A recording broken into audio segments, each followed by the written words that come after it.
Hello, I'm Giselle and I'm going to be reading two poems today.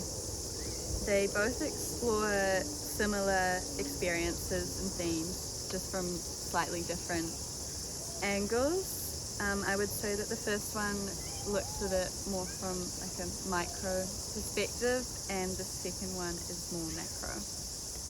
The first one is called Early Spring, Stretch Marks, and it's inspired by a scene from the 1993 film adaptation of The Secret Garden.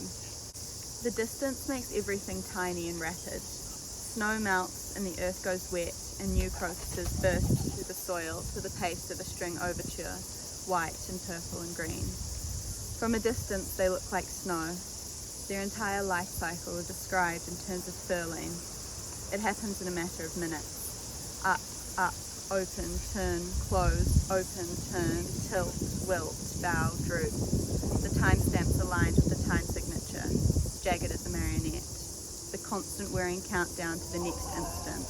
The candle running down the sides of the holder and pulling on the hardwood floor in a single accelerated sigh, clogging the slits between the floorboards. The blossom reaching, making a fist, rotating its wrist and opening to reveal the change from palm to fruit. Magic trick. The gasping arc of bones expanding, skin groaning as it shifts, splitting at the seams in purple and maroon, fig colours. Everything tearing, mouths agape to contain life. Never enough to prevent its inevitable spluttering out.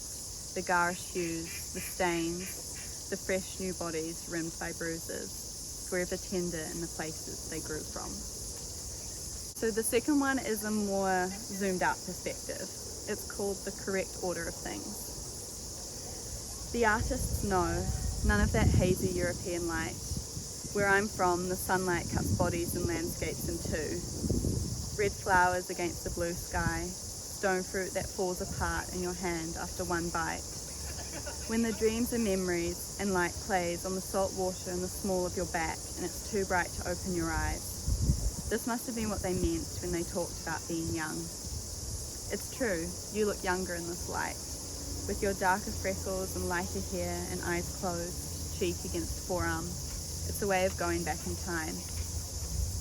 The sunburnt bodies strewn across bedroom floors, silver jewellery pressed into red skin, cutting, catching the candlelight, the morning light, scraping the wax off the wood with our fingernails, scraping the wax from the wound. We don't have to keep that part. You never have anything to say to me. The pattern of my duvet is imprinted on your thighs. What would it matter?